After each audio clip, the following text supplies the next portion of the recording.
Di part sebelumnya, kita sudah bahas tentang bagaimana bintang bisa lahir dan dewasa ya guys. Sedikit ulas balik nih, bintang sendiri sebenarnya lahir dari adanya reaksi termonuklir dan juga adanya gravitasi di luar angkasa. Debu purba dan gas yang bertebaran di luar angkasa lah yang menjadi materi penyusun bintang baru. Melalui reaksi fusi hidrogen lah bintang baru akhirnya bisa terlahir.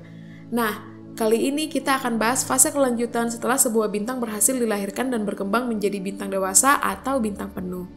Sebenarnya, sama seperti kita manusia, bintang juga bisa mati loh guys. Tapi, umur mereka bisa mencapai jutaan bahkan miliaran tahun. Seperti misalnya matahari, yang diperkirakan bisa mencapai umur 10 miliar tahun.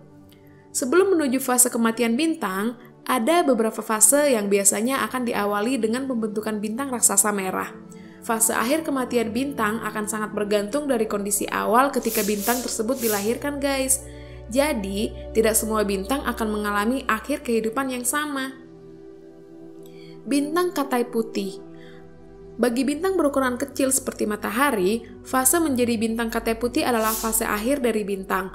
Fase ini diawali dengan menghabisnya unsur hidrogen pada inti, yang mengakibatkan reaksi fusi hidrogen atau reaksi termonuklir berhenti. Jika reaksi ini terhenti, maka bintang tak lagi memancarkan energi panas dan gagal menahan gravitasi inti. Efeknya, partikel yang ada di bagian luar inti akan tertarik dan bintang pun akan mengkerut. Hal ini akan terus terjadi dan bintang akan semakin mengkerut. Sampai kapan? Sampai di satu titik ketika inti bintang kembali memancarkan energi panasnya. Energi ini adalah hasil dari pembakaran helium menjadi karbon. Lalu, bagaimana pembakaran helium ini bisa terjadi? Bintang yang mengkerut akan mengakibatkan jarak antar partikel makin mampat, sehingga tumbukan antar partikel tak dapat dihindarkan dan makin sering terjadi. Ini mengakibatkan panas hingga memicu pembakaran helium menjadi karbon. Jika kondisi inti bintang memanas, maka bagian luar bintang akan memanas. Di saat yang bersamaan, inti mengalami reaksi helium-karbon, sedangkan di bagian luar mengalami reaksi hidrogen-helium. Reaksi di kulit luar mengakibatkan selubung bintang makin mengembang. Kondisi bintang kini nyaris mirip kue lapis, di mana terjadi dua reaksi di sisi dalam dan luar. Saat memasuki kondisi seperti ini, energi yang dipancarkan inti semakin besar. Namun energi tersebut juga terdistribusi ke area yang lebih luas. Akibatnya, temperatur di permukaan bintang menjadi lebih rendah atau dingin. Maka jika digambarkan, saat ini bintang berwarna merah, ukurannya membesar, namun temperaturnya rendah. Inilah yang disebut dengan bintang raksasa merah. Oh iya guys, perlu kamu ketahui ya, bahwa bintang yang berwarna merah memang punya temperatur lebih rendah. Seperti saat kita memasak ya, api yang berwarna merah sebenarnya tidak lebih panas dari api yang berwarna biru. Makanya, kompor yang bagus itu yang nyala apinya biru, karena hemat bahan bakar dan suhunya lebih tinggi. Oke, lanjut ke bintang raksasa merah ya. Meski sudah mengkerut, tapi bintang ini belum sampai pada fase stabil mampat, yaitu sebuah kondisi di mana bintang tak lagi mengkerut karena sudah sampai pada ambang batas pengerutan. Saat bintang sudah berada di fase stabil mampat, ini akan memancarkan cahaya yang sangat lemah sehingga benar-benar mati. Inilah yang kita kenal dengan fase bintang katai putih ya guys. Untuk matahari sendiri, diprediksi usianya bisa mencapai 10 miliar tahun. Nah, kamu tahu nggak sekarang usia matahari sudah berapa tahun? Yap, betul sekali.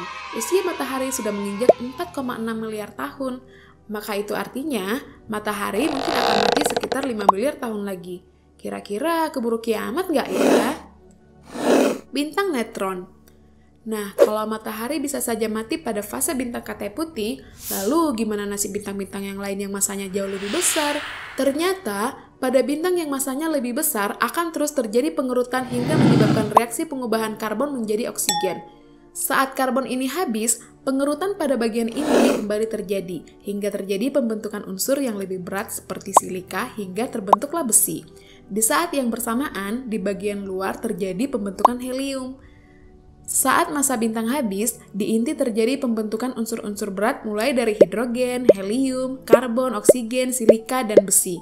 Terbentuknya inti besi menjadi penanda bahwa bintang telah memasuki kemampatan maksimal. Bintang yang sudah sangat mampat tidak memiliki energi yang bisa melawan gravitasi bintang sehingga menyebabkannya runtuh. Pemampatan juga juga mengakibatkan kenaikan temperatur di bagian inti hingga mencapai 5 miliar Kelvin. Pada suhu setinggi ini, energi foton menjadi sangat besar hingga mampu membelah inti besi menjadi helium. Proses ini juga dikenal dengan istilah inverse beta decay, di mana proton mulai keluar meninggalkan neutron untuk menemui elektron. Saat inilah terjadi pembentukan inti neutron yang menghasilkan sebuah gelombang kejut. Gelombang ini melawan gravitasi bintang. Karena gelombang kejut ini sangatlah kuat, maka sebagian materi bintang akan terlempar keluar. Seperti sebuah ledakan yang sangat dahsyat atau disebut dengan supernova. Bintang neutron sendiri merupakan sisa-sisa inti bintang dari ledakan supernova ini.